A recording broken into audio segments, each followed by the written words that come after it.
So module 4, statistical inference 1, sorry 2, statistical inference 2. In this the very first topic, here also we have only 4 topics, that is central limit theorem, and based on that problems. Next, second, student p test. Third, chi-square test or chi-square distribution. Fourth one is f test. So yeah, so in the fourth module we have only this concept, that is 4 concepts. So let us discuss one by one. So very first is central limit theorem. Central limit theorem. So here module 4 is belongs to 7 and 8 question, right? Sorry, 7th and 8th question. 7th and 8th question. Under this we have A, B, C. Here also we have A, B, C. So the very first question is almost 99% is belongs to the central limit theorem itself. Okay, central limit theorem. So state central limit theorem. So statement of the central limit theorem is that the central limit theorem states that here if we know this expression, then we can easily define the statement.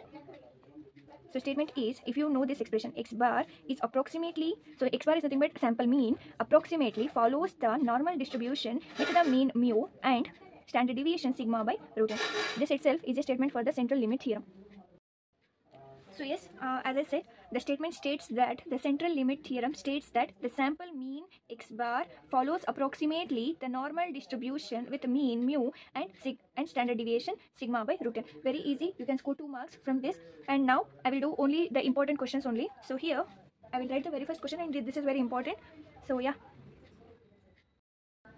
So yes, this is very important question. And the very first question is almost this question. So here the question is, state central limit theorem.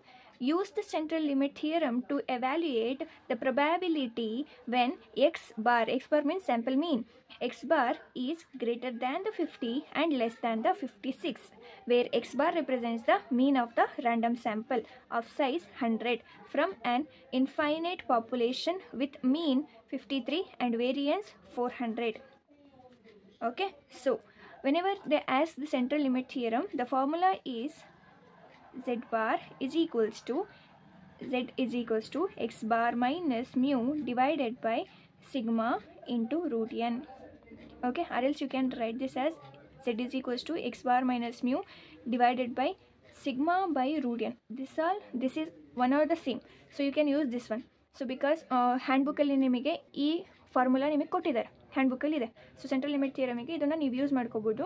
Central limit ಥಿಯರಮಲ್ಲಿ hand ಬುಕ್ಕಲ್ಲಿ ಎಲ್ಲಿ ಇದೆ ಅಂತ ಅಂದರೆ ನೀವು ನೋಡ್ಬೋದು, student T ಟೆಸ್ಟಿಗೂ same ಫಾರ್ಮುಲಾನೇ ಬರುತ್ತೆ, ಬಟ್ ಇಲ್ಲಿ ಟಿ ಅಂತ ಯೂಸ್ ಮಾಡಿರ್ತಾರೆ. ಸೊ ಆ ಪೇಜ್ ನಂಬರ್ ಬಂದು, so yes mathematics book, that is hand ಬುಕ್ಕಲ್ಲಿ 21st ಪೇಜಲ್ಲಿ ನಿಮಗೆ ಟಿ ಟೆಸ್ಟ್ ಅಂತ ಒಂದು ಇದೆ.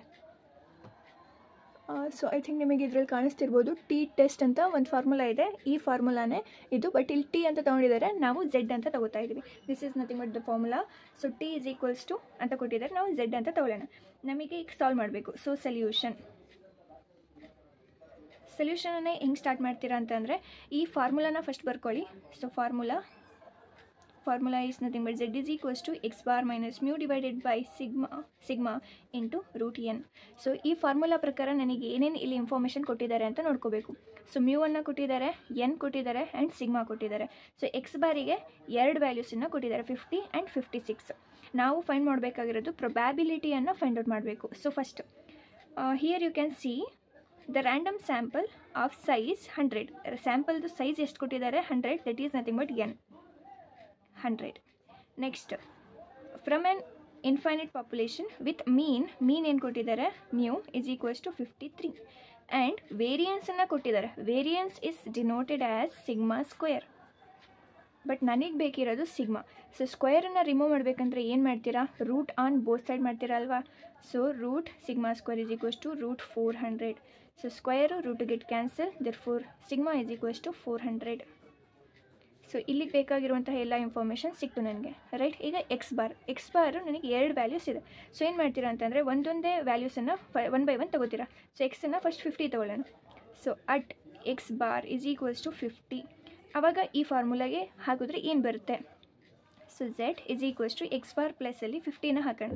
50 minus mu is nothing but 53 divided by sigma is, sorry, this is 220. Root 400 is nothing but 20, right? Yes, so sigma is equals to 20. So here the 20 into root n is nothing but 100. If you solve this, you get minus 1.5 ಅಂತ ಬರುತ್ತೆ. ಇದನ್ನು ನೀವು z1 ಅಂತಲೂ ಸಹ ತಗೋಬೋದು. Okay, next at X bar is equals to 56 ತಗೊಂಡು ಇಲ್ಲಿಗೆ X ಬಾರಿಗೆ 56 ಸಬ್ಸ್ಟಿಟ್ಯೂಟ್ ಮಾಡಿ. 56 minus 53 divided by 20 root 100 which you will get 1.5 ಅಂತ ಬರುತ್ತೆ. therefore z2 ಅಂತ ತೊಗೊಳ್ಳೋಣ. z2 is equals to 1.5. Okay, ಇಷ್ಟು ಗೊತ್ತಾಗಿದೆಯಾ? ಸೊ ಫಸ್ಟು ಅವರೇ ಹೇಳಿರ್ತಾರೆ ಯೂಸ್ ಸೆಂಟ್ರಲ್ ಲಿಮಿಟ್ ಥಿಯರಮ್ ಅಂತ. ಸೊ ಫಸ್ಟು ಆ ಫಾರ್ಮುಲಾನ ಬರ್ಕೋತೀರಾ. ಫಾರ್ಮುಲಾ ಬರ್ಕೊಂಡಾದ್ಮೇಲೆ ಏನೇನು ಗಿವನ್ ಇನ್ಫಾರ್ಮೇಷನ್ ಕೊಟ್ಟಿದ್ದಾರೆ ಅದನ್ನು ಬರ್ಕೋತೀರಾ. ನೆಕ್ಸ್ಟು ಎಕ್ಸ್ ವ್ಯಾಲ್ಯೂನ ಎಷ್ಟು ಕೊಟ್ಟಿದ್ದಾರೆ ನೋಡಿಕೊಂಡು, ಒಂದನ್ನೇ ಕೊಟ್ಟಿದ್ರೆ ಜಸ್ಟ್ ಒಂದೇ ಸತಿ ಸಬ್ಸ್ಟಿಟ್ಯೂಟ್ ಮಾಡ್ತೀರಾ, ಎರಡು ಕೊಟ್ಟಿರೋದ್ರಿಂದ ಎರಡನ್ನ ಹಾಗೆ ಬರ್ಕೋತೀರಾ. ನೆಕ್ಸ್ಟ್ ಇದಾದಮೇಲೆ ಏನು ಬರುತ್ತೆ ಅಂತಂದರೆ ನಾವು ಈಗ ಎಸ್ ಸೊ ಅವ್ರು ನಾವು ಫೈಂಡ್ ಔಟ್ ಮಾಡಬೇಕಿರೋದಿದಲ್ವಾ, ಇದನ್ನು ಬರ್ಕೊಳ್ಳೋಣ. P of 50 here X bar and 56. ನಮಗೆ ಫಾರ್ಮುಲಾ ಇರೋದು ಇನ್ ಟರ್ಮ್ಸ್ ಆಫ್ ಝೆಡ್ ಅಲ್ವಾ, ಬಟ್ ಇಲ್ಲಿ ನಾವು ಫೈಂಡ್ ಔಟ್ ಮಾಡಿರೋದು ಎಕ್ಸ್. ದೇರ್ಫೋರ್ ಇದನ್ನು ಝೆಡ್ ಫಾರ್ಮಲ್ಲಿ ಬರ್ಕೊಳ್ಳೋಣ. ಸೊ ಪಿ ಹಾಗೆ ಇರಲಿ, ಈ ಎಕ್ಸ್ ಬಾರ್ ಜಾಗದಲ್ಲಿ ಝೆಡ್ ಅಂತ ಬರ್ಕೋಬೇಕು. ಈ ಸಿಂಬಲ್ಸ್ ಹಾಗೆ ಇರಲಿ. ಇಲ್ಲಿ 50 ಹಾಕಿದಾಗ ಎಕ್ಸ್ ಬಾರಿಗೆ 50 ಹಾಕಿದಾಗ ಝೆಡ್ ಬಾರು ವ್ಯಾಲ್ಯೂ ಏನು ಬಂತು, ಝೆಡ್ ವ್ಯಾಲ್ಯೂ ಏನು ಬಂತು ಅದನ್ನು ಇಲ್ಲಿ ಬರ್ಕೋಬೇಕು. ಓಕೆ, ನೆಕ್ಸ್ಟ್ 56 ಹಾಕಿದಾಗ ಝೆಡ್ ವ್ಯಾಲ್ಯೂ ಏನು ಬಂತು ಅದನ್ನು ಇಲ್ಲಿಗೆ ಬರ್ಕೋಬೇಕು. ಓಕೆ, ಇಷ್ಟು ಆದಮೇಲೆ ಫಸ್ಟು ಫಾರ್ಮುಲಾ ಹಾಕ್ತೀರಾ, ಗಿವನ್ ಇನ್ಫಾರ್ಮೇಷನ್ ಹಾಕೋತೀರಾ. ನೆಕ್ಸ್ಟು ಎಕ್ಸ್ ಬಾರಿಗೆ ಎಷ್ಟು ವ್ಯಾಲ್ಯೂಸ್ ಇದೆ ನೋಡಿಕೊಂಡು ಸಬ್ಸ್ಟಿಟ್ಯೂಟ್ ಮಾಡ್ತೀರಾ. ಆವಾಗ 2 ವ್ಯಾಲ್ಯೂಸ್ ಎಕ್ಸ್ ಬಾರ್ ಇರೋದ್ರಿಂದ ಝೆಡ್ಡು ಕೂಡ 2 ವ್ಯಾಲ್ಯೂಸ್ ಬರುತ್ತೆ. ಅದಾದಮೇಲೆ ಎಕ್ಸು ಬಾರನ್ನು ಫೈಂಡ್ ಔಟ್ ಮಾಡಬೇಕು, ಬಟ್ ಫಾರ್ಮುಲಾ ನಮಗೆ ಝೆಡ್ ಟರ್ಮ್ಸಲ್ಲಿ ಇರೋದ್ರಿಂದ ಝೆಡ್ಡಿಗೆ ಕನ್ವರ್ಟ್ ಮಾಡ್ಕೋತೀರಾ. ಎಕ್ಸನ್ನು ಝೆಡ್ ಅಂತ ಬರೀತೀರಾ. 50 ಹಾಕಿದಾಗ ಝೆಡ್ ಏನು ಬರುತ್ತೋ ಅದನ್ನು ಬರ್ಕೋತೀರಾ. 56 ಹಾಕಿದಾಗ ಝೆಡ್ ಎಕ್ಸ್ ಬಾರ್ ಅನ್ನುವಂಥ ಝೆಡ್ ಫಾರ್ಮಲ್ಲಿ ಏನು ಬಂತು ಅದನ್ನು ಬರ್ಕೋತೀರಾ. ಇಷ್ಟು ಆದಮೇಲೆ we have to draw a graph. ಈ ಥರ ನಾರ್ಮಲ್ ಡಿಸ್ಟ್ರಿಬ್ಯೂಷನ್ ಗ್ರಾಫ್ ಇದೆ ಅಲ್ವಾ. ಸೊ ಈ ಥರ ಗ್ರಾಫಲ್ಲಿ ಇಲ್ಲೇನಿರುತ್ತೆ, ಮ್ಯೂ ಇಸ್ ಈಕ್ವಲ್ಸ್ ಟು 0 ಅಂತ ತೊಗೋತೀವಿ ಈ ಗ್ರಾಫಲ್ಲಿ. ಸೊ ಈ ಗ್ರಾಫ್ ಬಗ್ಗೆ ನಿಮಗೆ ಗೊತ್ತಿರ್ಬೋದು. ಇಲ್ಲಿ ಫುಲ್ ಟೋಟಲ್ ಅಂಡರ್ ಏರಿಯಾ ಎಷ್ಟಿರುತ್ತೆ, ಫುಲ್ ಅಂಡರ್ ಏರಿಯಾ ಎಷ್ಟಿರುತ್ತೆ ಅಂದರೆ 1 ಇರುತ್ತೆ. ಈ ಕಡೆ 50%, ದಟ್ ಮೀನ್ಸ್ 0.5 ವ್ಯಾಲ್ಯೂ ಇರುತ್ತೆ, ಇದಕ್ಕೆ 0.5 ವ್ಯಾಲ್ಯೂ ಇರುತ್ತೆ. ಓಕೆ, ಸೊ ಇಲ್ಲಿ -1.5 ಈ ಕಡೆ ಸೈಡನ್ನು ನಾವು ನೆಗೆಟಿವ್ ಅಂತ ಕನ್ಸಿಡರ್ ಮಾಡ್ತೀವಿ, ಈ ಕಡೆ ಸೈಡನ್ನು ನಾವು ಪಾಸಿಟಿವ್ ಅಂತ ಕನ್ಸಿಡರ್ ಮಾಡ್ತೀವಿ. ಸೊ ಮೈನಸ್ ಅಂತಂದರೆ ಈ ಸೈಡು ಬರುತ್ತಲ್ವಾ, ಸೊ ಮೈನಸ್ ಇಲ್ಲೆಲ್ಲೋ -1.5 ಇದೆ. ಸೊ ಅದೇ ರೀತಿ +1.5 ಅಂತಂದರೆ ಈ ಕಡೆ ಎಲ್ಲೋ ಇದೆ, ರೈಟ್. ಇದ್ರ ಪ್ರಕಾರ ಝೆಡ್ ಅನ್ನುವಂಥದ್ದು ಎಲ್ಲಿಂದ ಎಲ್ಲಿವರೆಗೂ, ಇಲ್ಲಿಂದ ಇಲ್ಲಿವರೆಗೂ ವೇರಿ ಆಗ್ತಾ ಇದೆ. ಬಟ್ ನಾನೀಗ ಇದನ್ನೇ ನಾನು ಪ್ಲಸ್ ಆಗಿ ಬರ್ಕೊಳ್ಳೋಣ. ದಟ್ ಮೀನ್ಸ್ ಹಾಫ್ ಆಗಿ ಬರ್ಕೊಳ್ಳೋಣ. ಎಲ್ಲಿಂದ ಇದನ್ನು ನಾನು ಈಗ -1.5 to 0 ಪ್ಲಸ್ 0 to 1.5 ಅಂತ ಬರ್ಕೋಬೋದು, ರೈಟ್. ದೇರ್ಫೋರ್ ಪಿ ಆಫ್ ಇಲ್ಲಿಂದ ಇಲ್ಲಿವರೆಗೂ, ಇಲ್ಲಿಂದ ಇಲ್ಲಿವರೆಗೂ -1.5 Z 0 plus again probability from 0 to 1.5. Okay, ಈ ಫಾರ್ಮಿಗೆ ಬಂದ ತಕ್ಷಣ, ಈ ಫಾರ್ಮಿಗೆ ಬಂದಾದ ಮೇಲೆ ಇಲ್ಲಿ ಪಾಸಿಟಿವ್ ಸೈಡ್ ಇದೆ. ನಾವು ಯಾವತ್ತೂ ಸೆಂಟ್ರಲ್ ಲಿಮಿಟ್ ಥಿಯರಮ್ ಅಂಡರಲ್ಲಿ ಪ್ರಾಬ್ಲಮ್ಸ್ ಮಾಡಬೇಕಾದ್ರೆ ಈ ಕರ್ವಲ್ಲಿ ಪಾಸಿಟಿವ್ ಸೈಡನ್ನು ಮಾತ್ರ ನಾವು ಫೋಕಸ್ ಮಾಡಬೇಕು. ನೆಗೆಟಿವ್ ಸೈಡಲ್ಲಿ ಇದ್ದರೂ ಸಹ ವ್ಯಾಲ್ಯೂಸನ್ನು ಅದನ್ನು ಪಾಸಿಟಿವ್ ಆಗಿ ಕನ್ವರ್ಟ್ ಮಾಡ್ಕೋಬೇಕು. ಈಗ ಇದನ್ನು ಏನು ಮಾಡ್ತೀರಾ ಅಂತಂದರೆ ಈ ನೆಗೆಟಿವ್ ಇರೋದನ್ನು ಪಾಸಿಟಿವಿಗೆ ಕನ್ವರ್ಟ್ ಮಾಡ್ತೀರಾ. 1.5 ಇದೆ, ಇದನ್ನು ಅಗೇನ್ ಇಲ್ಲೇ ಹಾಕಿದ್ರೆ ಅಗೇನ್ ಇಲ್ಲೇ ಇನ್ನೊಂದು ಪಾಯಿಂಟು ಬರುತ್ತೆ. ಅದನ್ನು ಹೇಗೆ ಬರ್ಕೋತೀರಾ ಇಲ್ಲಿ ಅಂತ ಅಂದರೆ, ನೆಗೆಟಿವ್ ಇದ್ದದ್ದು ಪಾಸಿಟಿವ್ ಆಗಿ ಕನ್ವರ್ಟ್ ಆಯಿತು ಅಂತ ಅಂದರೆ ಇಲ್ಲೂ ಕೂಡ ಚೇಂಜ್ ಆಗುತ್ತೆ. 0 ಇಲ್ಲಿಗೆ ಬರುತ್ತೆ, 1.5 ಇಲ್ಲಿಗೆ ಬರುತ್ತೆ. ಅಗೇನ್ ಇದೇ ರೀಜನ್ ಬರುತ್ತಲ್ವಾ. ಸೊ 0 to 1.5 ಪ್ಲಸ್ ಇದು ಹಾಗೆ ಇರುತ್ತೆ. ಇದು ಪಾಸಿಟಿವ್ ರೀಜನಲ್ಲೇ ಇತ್ತು, ಸೊ ಪಾಸಿಟಿವ್ ರೀಜನಲ್ಲೇ ಉಳ್ಕೊಳ್ಳುತ್ತೆ. ಎಸ್, ಸೊ ಈ ಫಾರ್ಮ್ಯಾಟಿಗೆ ಬಂದ ತಕ್ಷಣ P of 0 Z some constant ಅಂತ ಅಂದ್ಕೊಳ್ಳೋಣ. ಯಾವುದೋ ಒಂದು ನಂಬರ್ ಬಂತು ಅಂತ ಅಂದ್ಕೊಳ್ಳೋಣ, ಸಿ ಅಂತ ಅಂದ್ಕೊಂಡ್ರೆ ಇದನ್ನು ನಾವು ಏನಂತ ಬರ್ಕೋಬೋದು ಅಂತಂದರೆ ಎ ಆಫ್ ಸಿ ಅಂತ ಬರ್ಕೋಬೋದು. ಸೊ ಇದನ್ನು ಏನಂತ ಬರ್ಕೋಬೋದು, A of 1.5 plus A of 1.5. Okay, ಇಷ್ಟು ಆದಮೇಲೆ ನಾವು ಟೇಬಲಲ್ಲಿ ವ್ಯಾಲ್ಯೂಸನ್ನು ನೋಡಬೇಕಾಗುತ್ತೆ. So yes, ಟೇಬಲಲ್ಲಿ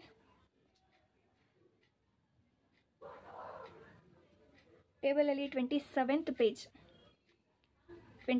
page of mathematics books.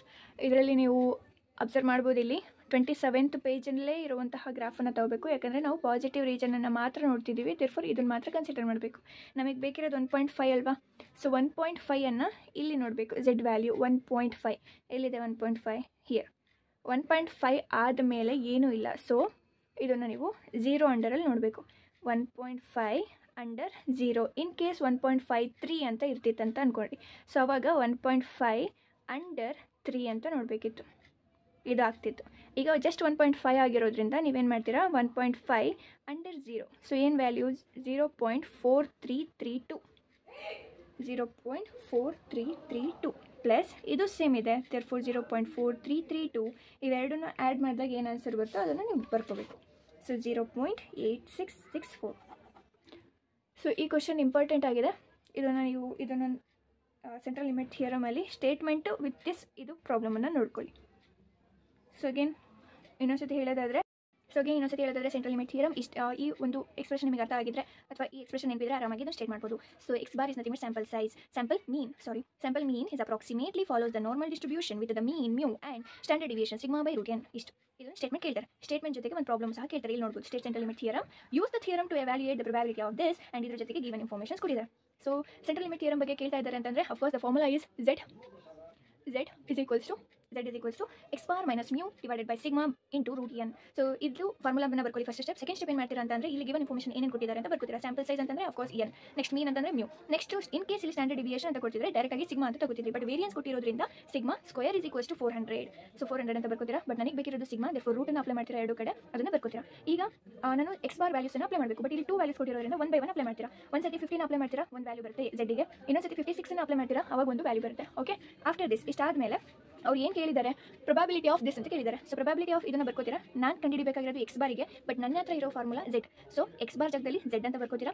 ಎಕ್ಸನ್ನು 50 ಹಾಕಿದಾಗ ಝೆಡ್ ಏನು ಬಂತು ಅದನ್ನು ಬರ್ಕೋತೀರಾ. ಎಕ್ಸನ್ನು 56 ಹಾಕಿದಾಗ ಝೆಡ್ ಅನ್ನುವಂಥದ್ದು ಏನು ಬಂತು ಅದನ್ನು ಬರ್ಕೋತೀರಾ. ಇಷ್ಟು ಆದಮೇಲೆ ಗ್ರಾಫನ್ನು ಹಾಕೋತೀರಾ. ಗ್ರಾಫು ನಾರ್ಮಲ್ ಡಿಸ್ಟ್ರಿಬ್ಯೂಷನ್ ಕರ್ವನ್ನ ಹಾಕೋತೀರಾ. ನೆಗೆಟಿವ್ ರೀಜನನ್ನು ನೆಗೆಟಿವ್ ರೀಜನ್ಗೆ ಬರೀತೀರಾ, ಪಾಸಿಟಿವ್ ರೀಜನ್ನ ಪಾಸಿಟಿವ್ ಆಗಿ ಬರೀತೀರಾ. ಈ ಫುಲ್ ರೀಜನ್ಸನ್ನು ಡಿವೈಡ್ ಮಾಡ್ಕೊಂಡು ಬರ್ಕೋಬಹುದು. ಸೊ ಮಧ್ಯದಲ್ಲಿ ಮ್ಯೂ ವ್ಯಾಲ್ಯೂ 0 ಆಗಿರುತ್ತೆ, ದೇರ್ಫೋರ್ ಇದನ್ನು ಡಿವೈಡ್ ಮಾಡಿ ಬರೀಬೋದು. ಹೇಗೆ ಬರೀತೀರಾ, -1.5 to 1.5 ಇರೋದನ್ನು -1.5 to 0 ಪ್ಲಸ್ 0 to 1.5 ಇಷ್ಟು ಬರ್ಕೋತೀರಾ. ನನಗೆ ನೆಗೆಟಿವ್ ರೀಜನ್ ಬೇಡ, ಓನ್ಲಿ ಪಾಸಿಟಿವ್ ರೀಜನ್ ಕನ್ಸಿಡರ್ ಮಾಡಬೇಕಿರೋದ್ರಿಂದ ನೆಗೆಟಿವ್ ಇರೋದನ್ನು ಪಾಸಿಟಿವ್ ಆಗಿ ಕನ್ವರ್ಟ್ ಮಾಡ್ತೀರಾ. ಸೊ ಇಲ್ಲಿ ಇದ್ದಿದ್ದು ರೀಜನ್ ಈ ಕಡೆ ಹೋಯ್ತು ಅಂದರೆ ಇಲ್ಲಿಂದ ಇಲ್ಲಿಗೆ ಆಗುತ್ತೆ. ಅದನ್ನೇ -1.5 to 0 ಇದ್ದಿದ್ದು 0 to 1.5 ಆಗಿ ಕನ್ವರ್ಟ್ ಆಯಿತು. ಪಾಸಿಟಿವ್ ಇರೋದು ಹಾಗೆ ಇರಿ, there is no changes. Okay, ಈ ಫಾರ್ಮೆಟಿಗೆ ಬಂದ ತಕ್ಷಣ ನಾನು ಏರಿಯಾ ಆಫ್ ದಟ್ ಕಾನ್ಸ್ಟೆಂಟ್ ಅಂತ ಬರ್ಕೋಬೋದು. ಅದನ್ನು ಬರ್ಕೋತೀರಾ. ಇವೆರಡು ಬರ್ಕೊಂಡಾದ್ಮೇಲೆ ಟೇಬಲಲ್ಲಿ ವ್ಯಾಲ್ಯೂನ ನೋಡ್ತೀರಾ. ವ್ಯಾಲ್ಯೂ ಬರ್ಕೊಂಡ್ರೆ ಒಂದು ವ್ಯಾಲ್ಯೂ ಬರುತ್ತೆ. This is nothing but problem based on the central limit theorem. Thank you.